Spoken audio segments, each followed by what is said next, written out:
Hi. இது வந்து நைட்டே நட்ஸ் ஊற வச்சு காலையில் நட்ஸ் ஜூஸ் 2 பேருக்கும் வாரத்தில் ஒரு 2-3 நாள் கொடுப்பேன்.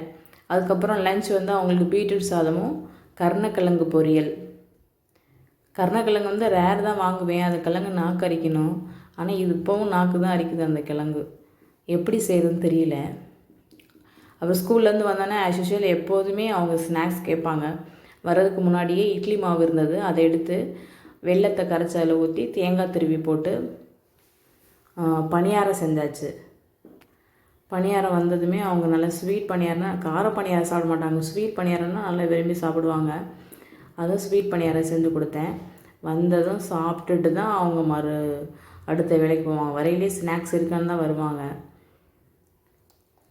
இதுதான் இன்றைக்கி ஈவினிங், மார்னிங் அண்ட் ஈவினிங்கான சிம்பிளான ரொட்டீன்.